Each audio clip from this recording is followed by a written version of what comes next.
Yeah, we can So see you can see me make all the faffing about. Thanks very much, Chris. Okay. Good afternoon, everybody. Hope Sorry, you've had a pleasant. I can interfere for a minute. You can make it full screen if you can. That would look probably better. Chris has decided not to do that just because We'll it goes do a bit full funny when he screen. goes on full screen. So my name is Chris Tauber and I live in Glenkindie. I have been working with my colleagues to develop a walking route from Huntly to Strathdon, the Kingdom of the Picts path, a walking route that does and does not exist. The Kingdom of the Picts project is a marketing idea of the local community and business people to publicise the area between Huntly and Corgarff Castle in Strathdon. The Kingdom of the Picts path is just one of the plans to promote the area. The route is to encourage people to walk and keep themselves physically and mentally healthy. The project has been named the Kingdom of the Picts on account of the association of this area with the Picts, in particular Rhynie Man. Here is an early photo of a Pictish man walking from Corgarff to Huntly. The Picts were early inhabitants of northern Scotland, were strong enough to fight off the Romans. It was the Romans who gave them the name Picti, painted ones. No foreign power has ever invaded the northeast of Scotland. The Picts dominated the land north of the Forth and Clyde from the 4th to the 9th centuries, when they amalgamated with the Celtic Scots to create the early Kingdom of Scotland in 843 AD. There are many Pictish remains in the area. In 2017, an application was made by Lumsden Community Association to the Mar Area Partnership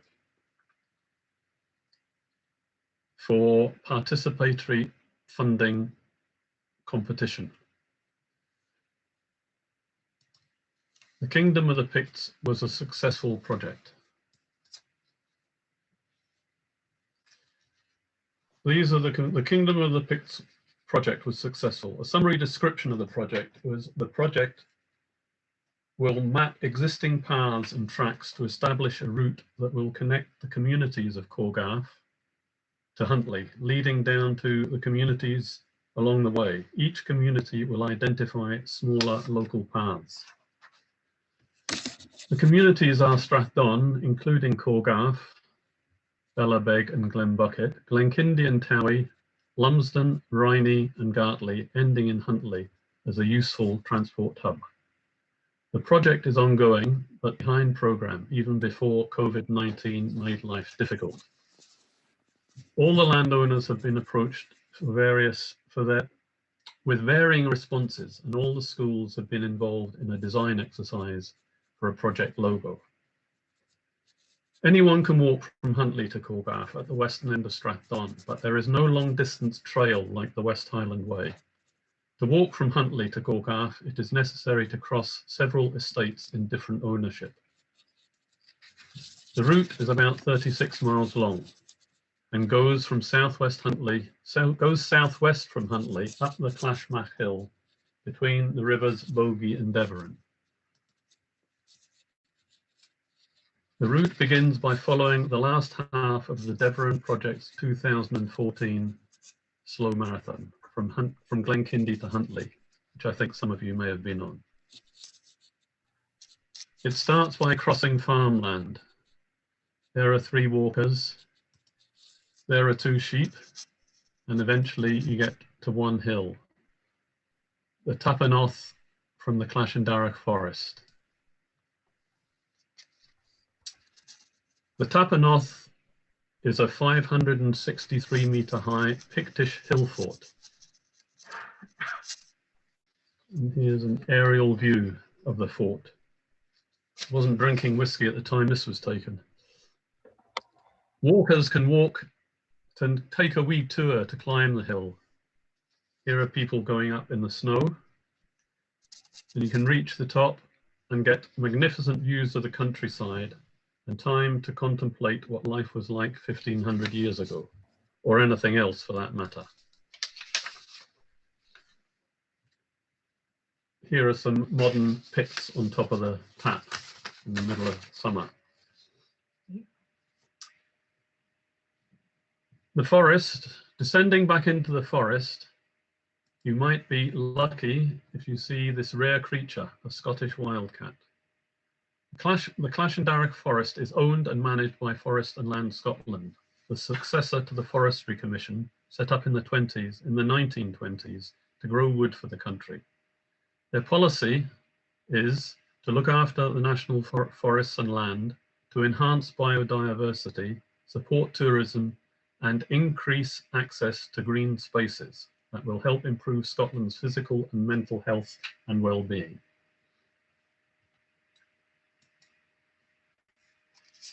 This bit of the route through the forest should be easy to agree as it complies with forestry and land policy.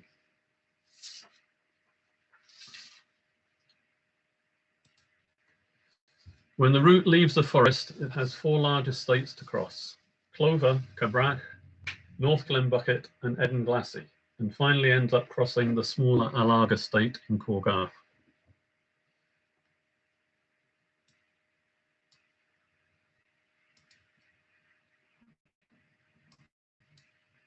The buck can be seen from the Cabrach. This is the buck. The buck is a 720-metre high hill lying just south of Clashindarroch Forest and is the next main geographical feature. It can be climbed direct from the road or up gentler but longer tracks and eventually no tracks. This is the buck inter from a long time ago, and you were discussing the moon earlier. If you're lucky, you can just about make out a moon in that sky. This is a more modern picture from the same spot 10 years ago. And there's a challenge on the top of the hill for walkers to find this Pictish, what looks like a Pictish carving, but in fact it was only done by somebody about 120 years ago. It's relatively modern. Descending the buck, excuse me while I find the photo. Oh. Yes. There. Right, can you do? Yeah. So there is a path descending the west flank of the buck to meet the headwaters of the Devon on the Cabrach estate. In the past, this estate has been hostile to walkers, but as a part of the planning conditions for the wind farm and a more enlightened policy, there is now an access ranger for the Cabrach. On this day in February 2020, there was no wind or cloud in the sky, but there were Muirburn fires visible in every direction, from Deeside to beyond the Murray Firth, there was smoke hanging in the air, which made the whole countryside feel like a war zone. As you know, the heather is burnt for the benefit of the grouse and ultimately for the pleasure of the few who think it is fun to shoot birds. The burning is damaging peatlands and kills any trees that are brave enough to try and grow in these areas. At the bottom, there is a picnic hut. And in the hut, there is a shell, a relic from the time when the Cabrach was used as a firing range in the Second World War. And now there is modern detritus from the shooting industry. The Devon can be followed to its source through this magic wee glen, and then into a hidden dip in the Muir where the Devon bubbles out of the ground. Thereafter, the route is undefined. Oh, that's right. Keep going, next one. Thereafter, the route is undefined and not agreed. It generally follows the ladder hills to the head of Glen Ernam, where there is a locked shooting bothy at the Sheeling. It can be visited by skiers in the winter, but sadly it's still locked in winter as well. skiing above the Shieling gives you endless pleasure when the weather's good. Sometimes, and less good weather, you need to know where you're going. The route goes down from here to the Lwyd in Strathdon, which joins the main road again. Part of the project was to involve primary schools from each of the communities to develop a logo that could be used for marketing campaign and footpath signposts. This is being managed successfully by Anne Murray, and the logo will be branded onto signposts eventually. There has been talk of developing technologies to help people fly on the hill and link to information points to enable them to learn about the environment.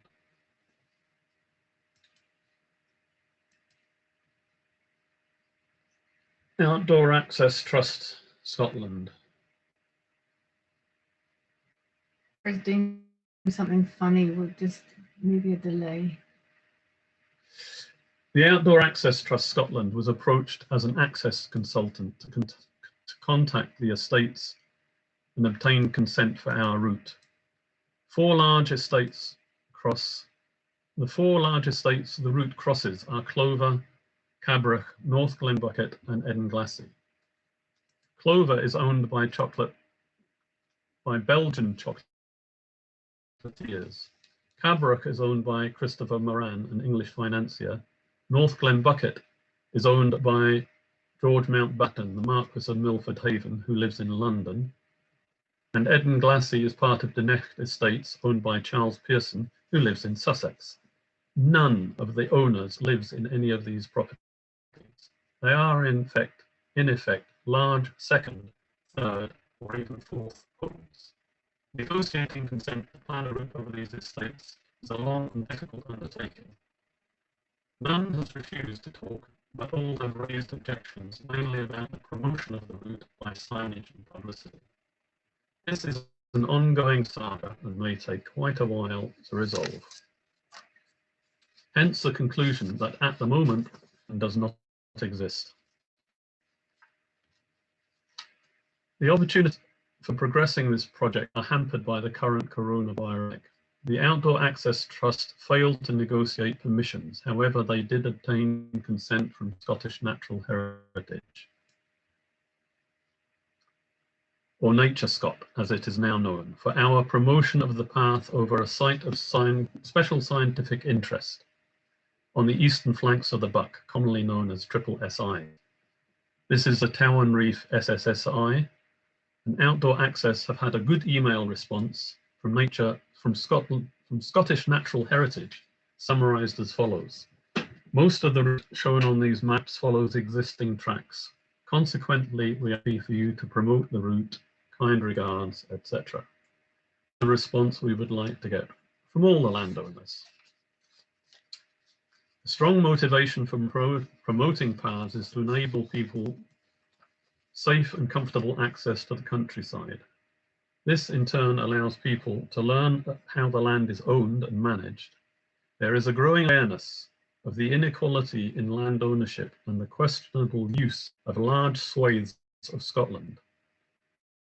Easier access to the land can only increase awareness of this injustice. Increased community land ownership is one way to improve this situation. There is a short passage from Lwyd through the Alarg estate, and this estate has already given us verbal consent to promote our path through this area. It goes alongside the Don and arrive at Corgarff Castle, the end or beginning of the path. The route can of course be walked in both directions. And thanks to Ron Brander, Jill Russell and Jess Carnegie for photos and assistance. Thank you.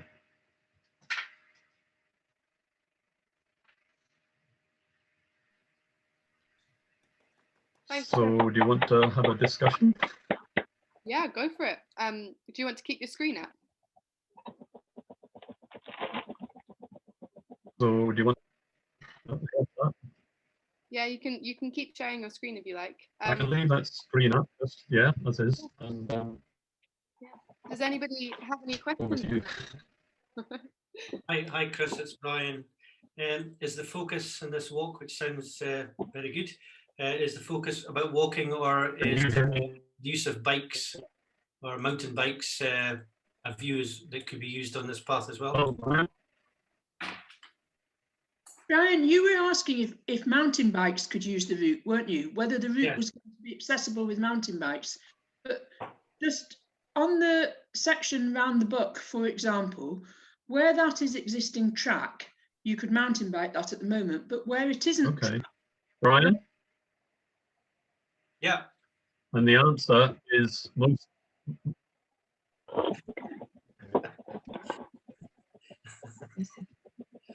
Oh, this is just like. I missed the final, the critical word there. So where it isn't track, you know, where it's just across P-tag, you wouldn't be, you know, in Scotland, we have different access legislation to many other places. So if you went across that on a bike where it is P-tag and there is no path, you wouldn't legally be allowed to be there. No, that's fair enough. I mean, I haven't walked that area, but I was just curious that 36 miles could be done obviously much quicker on a bike. And I was just wondering if there's going to be encouragement to, one, is the path, would the path be suitable? And two, would it be encouraged to take bikes on that route? Because you could do it obviously quicker.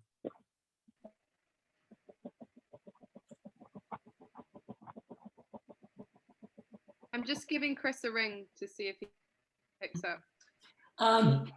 Maybe Brian, I have done some. Yeah, half of the routes are easily accessible by bicycle. But quite a bit of part is not accessible by bicycle. For example, getting over the ladder hill. I'm not sure. Yeah, okay.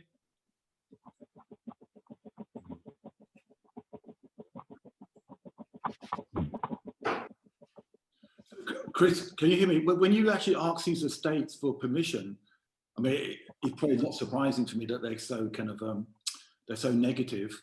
But is there any kind of, can they actually stop anything? You know, you actually putting a path in from the access. I mean, they might have no motivation to help you, but you probably have the law on your side, don't you?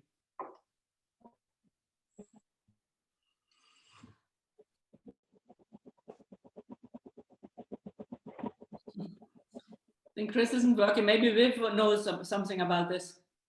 okay, so you have a legal right of access to go there. And Brian, back to your mountain bike thing, I've been with my bike, as I know lots of other people have, in many places. And as an individual, if you're not causing damage, you can go anywhere on bikes. You could go on foot. But there's bits of that route where not only could I not cycle, I'd have to carry my bike because otherwise I'd be doing damage. And by law, we have a right of access, but you don't have a right to promote, sign, or create a path. The law doesn't include that. So in terms of if the landowners say no, it can't stop any of us going and walking that path as we want to, or going on it on a mountain bike so long as we're not causing damage or any other means.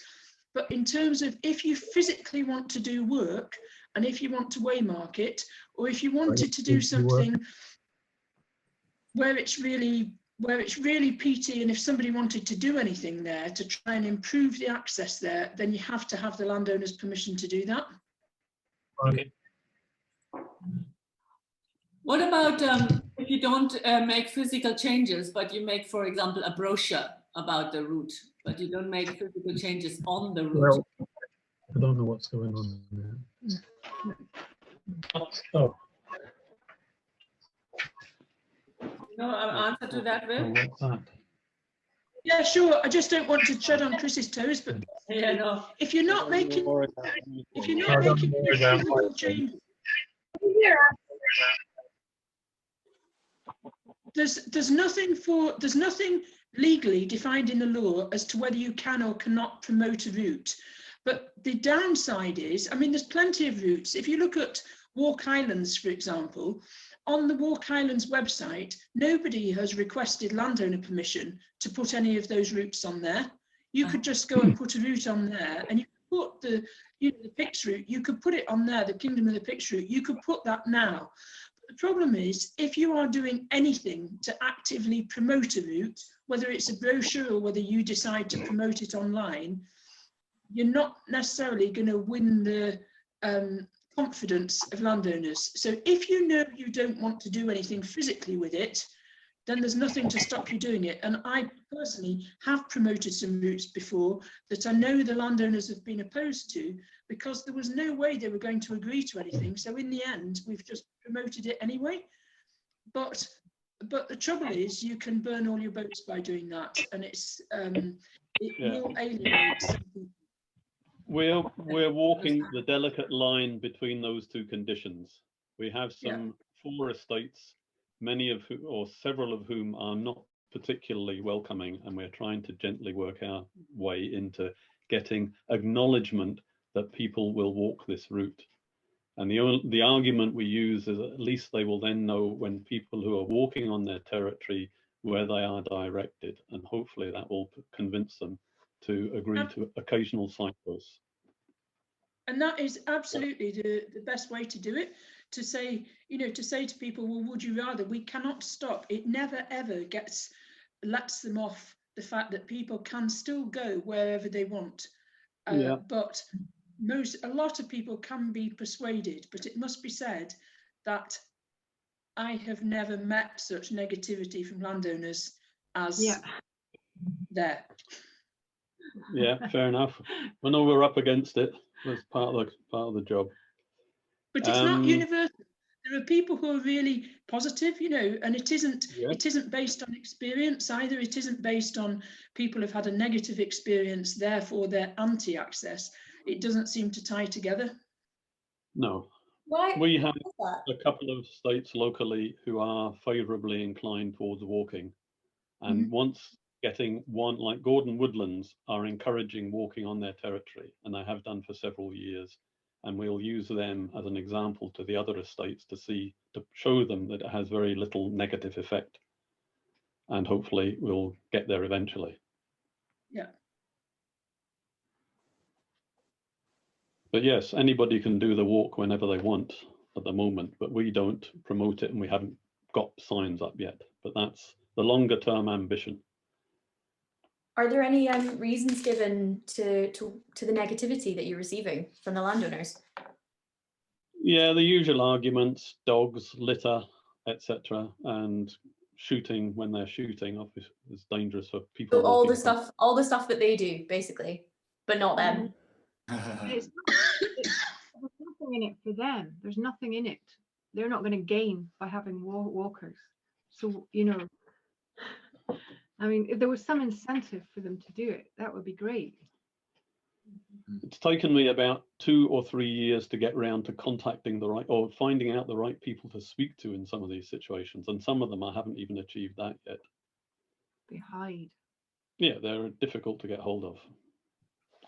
But we'll pursue it and see how we get on. And the communities around in the area are also becoming more aware of the benefits of walking and walking locally. And so things are beginning to link up. That was part of the logic of using the primary schools, was to broaden the idea, spread the idea that it's completely acceptable to walk in these parts. So we're working from the ground up and trying to work from the top down. One of the most important things is never to ask permission to walk it, which I know you're not doing. But it's really striking, as you say, striking that narrow line, because if people say, go and ask permission and say, can I walk across here? I don't mean for a slow marathon or for a specific event for which you should always ask permission. I mean, as an individual, then it undermines the... Yeah, no, we would try and avoid that. But it's signposting. As soon as you do something physical on the route, then you have to get some sort of agreement or consent. Absolutely. Yeah. Good. Well, maybe have another talk in 5 years' time. I'm really impressed, Chris. I'm really impressed with it all, and the fact that you've been so patient and that you're balancing all these challenges and things. It's just incredibly inspiring, and also involving the children, you know, the schools. I just think it's absolutely wonderful. Yeah, yeah, and there is a lot of people, more people walking now than have in the past. And Brian Miller has also been a part of the whole program to get going the promotion of Kingdom of the Picts as a marketing idea. So there's a few people involved. Sorry, there's no hand raising option, so apologies for butting in. I'm Steve Bagger, chair of the Udney Paths group, which is in sort of more eastern Aberdeenshire. These estates, I mean, they'll value their media profile. I mean, they're going to be charging people to come and shoot over them. I mean, they'll be interested in their public image to a certain extent. You've obviously got some media people involved in terms of the work you've done already. Have you looked at obviously you've explored the landowners' positions a bit, but they won't want to be seen to be making life hard for school kids, particularly at the moment. And anything that can be done for them to show support to the local community, got to put a positive spin on it. Show support to local school kids, enabling access. I guess it's important not to block their position, but try and work with their position and show them benefits by also taking on other things. It doesn't need to be a conflict between their interests and the interests of the community. Yeah, that's true, and we're trying to do that working through the schools. But yeah, it's a tricky one because ultimately there's this agenda of the whole way the countryside is used is becoming more and more. People are becoming aware of it. And have the primary schools maybe written to the London financier saying we would like you to do something different, for example? Yeah, they haven't, and it's a worth considering for sure. Yeah, I mean, school kids with a petition in the media on Instagram saying we want this to our absentee landlord. Please let us careful walk across your empty moorland. You know, it probably has some power.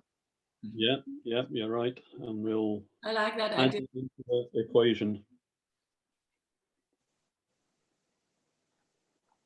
Thanks for your thoughts. I'll take that on board.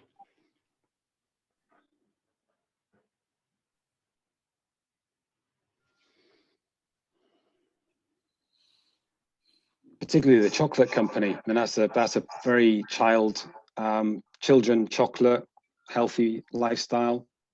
You know, there's obvious angles there that could be taken to. They're probably, yeah. May I just add? I'm sorry, it's not a chocolate company, it's animal feed owners. Okay. Yeah.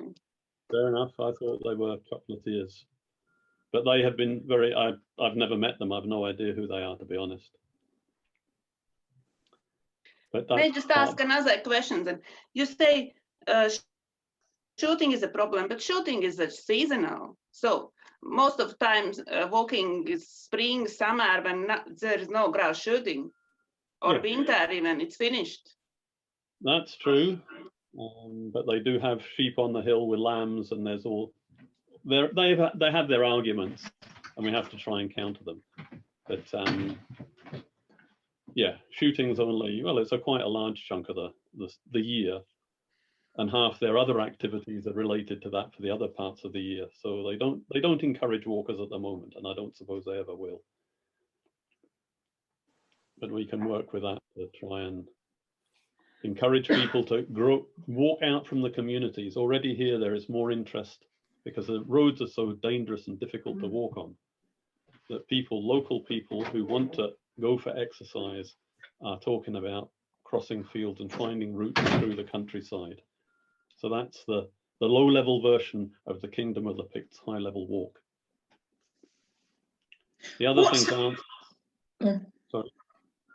I was just going to say that what's happened on Clover Estate, though, and what Lumsden community have already done in promoting paths there, that is such a really, really good example of what can be done, and working with one estate to get their positive buy-in to it.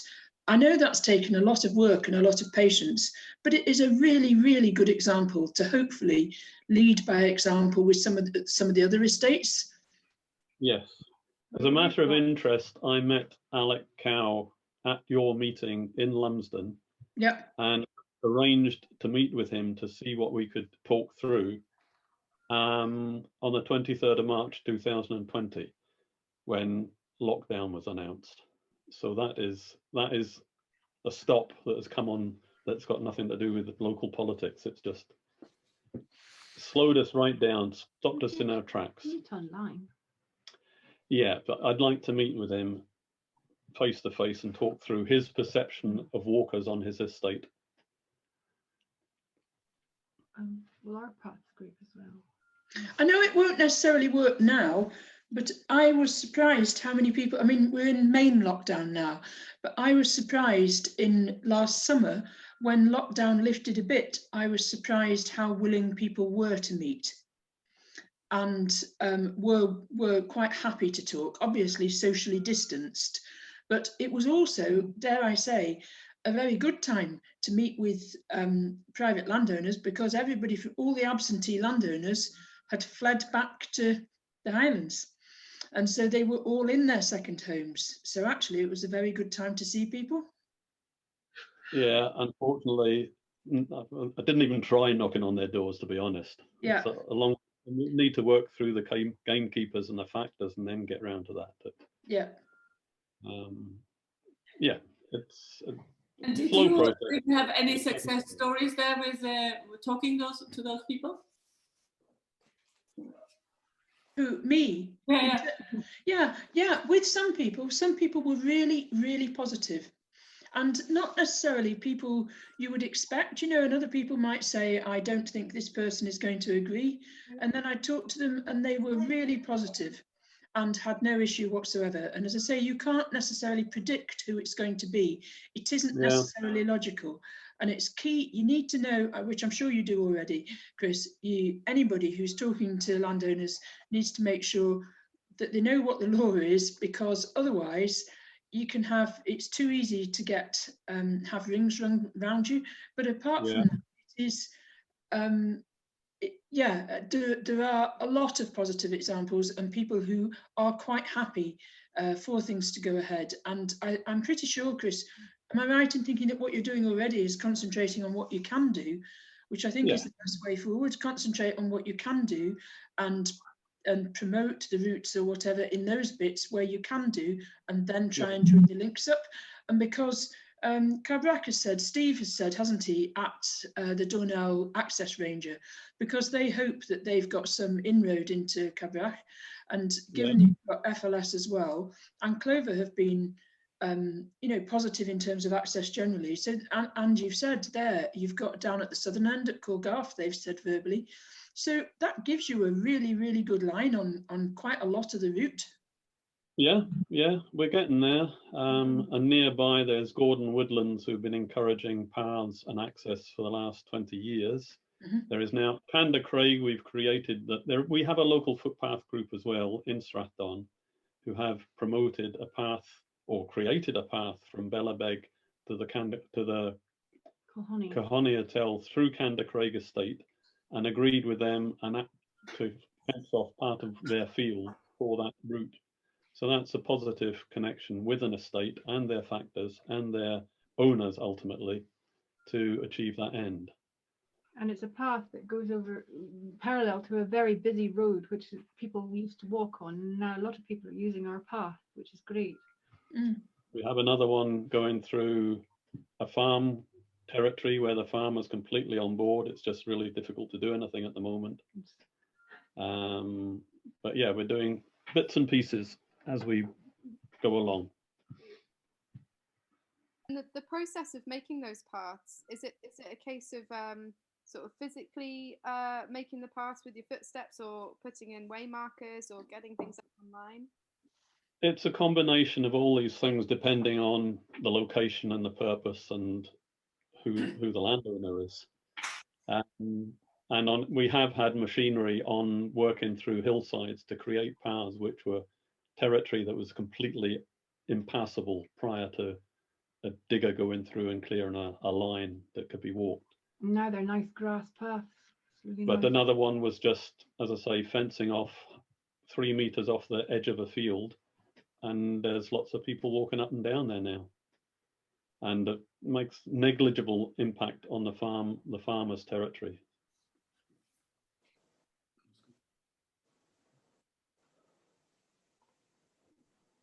In Glenkindie estate, where I live, have made some effort to create paths as well, not entirely in cooperation with ourselves, but they are thinking along those lines, principally because the latest fashion among estates is to have holiday houses. When people come on holiday to these areas, they look around and say, well, what can we do? And they're looking for paths to walk on. It's really nice because previously there hasn't been a walking culture in Glenkindie. It's been people walk on the roads and they don't see the point, so it's quite nice. You know, you mentioned the Cairngorm Outdoor Access Trust. Sort of what kind of, did they manage to talk to those landowners? Yes, they confirmed to us who the contact people were and got a certain response out of some of them, and then passed it on to us to deal with. So they didn't take the project to conclusion as we would like to see it, but it might take 10 years to do what we expected them to do in 10 weeks or 10 months. So they did what they could with the resources they had at the time. But it wasn't really, as I say, the only thing they really did confirm was getting permission from SNH or agreement from SNH that they didn't have a problem with people walking over that bit of triple SI. Okay. So they did some use for us, but they didn't take it to any. We were hoping they'd do our work for us, I guess is what we're saying. Mm-hmm.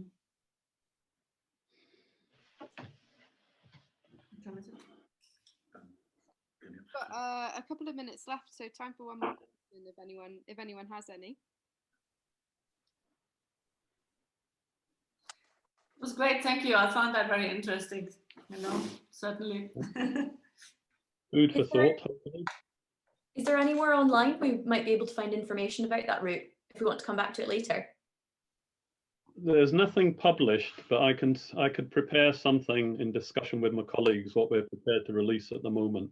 Okay. And some of the other thing occurred to me was all the other information that's in there, that there are links to SNH or Scottish Nature Scot or whoever they call themselves now, and all the other topics.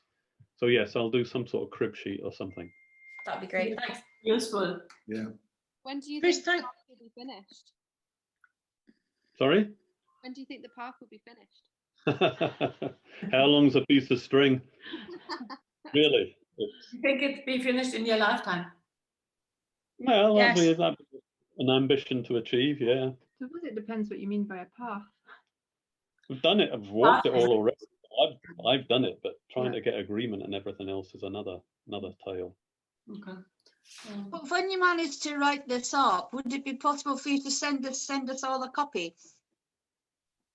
Or make it, or put it in the Huntley Express, the web link or something, so we can all access it, because that'd be really interesting. There might be some sort of copyright issues. Well, I think Jess said she was recording this, so you can get a copy of the recording. Yeah, and keep it for your own use. You email Devon Projects, so you can email info@Devon Projects, or you can email me, which is jess@Devon Projects. Then I can what I'll do is I'll put this recording onto YouTube, but it will be that you can access it only with it if you have the link. So yeah, I can do it that way. I might like to see it myself. Yeah. Chris, can I just say thank you? Thanks very much for your talk. Thank you for letting me join in. I think it's the most fantastic idea. Your whole project, I think, is a really, really great idea. I think it's totally inspired. I have had a long fascination with the Picts, and I think it is just, I work all over Scotland, and I know how much people are interested in the history areas as well as routes, and I think it could be a really, really popular route. And just the very best of luck to you. I am sure it will happen over time, and yeah, good luck to you. Yeah. Okay, thank you very much. That's a really lovely note to finish on. Thanks, Viv. And thanks so much, Chris, for that talk. Yeah, I echo everything that Viv said. It was really, really interesting. And thanks everyone for coming. Thank you. Thank you. Thank you for inviting me. I'm not a local. I live in Nottingham, but I've really enjoyed it. Thank you, Chris. Oh, Thank you. Funny, if you'd like to come to any more, we're here every Friday lunch. Thanks, Chris. All right. Thank you. Bye. Bye, everybody. Bye. Bye. Thank you. Thank you.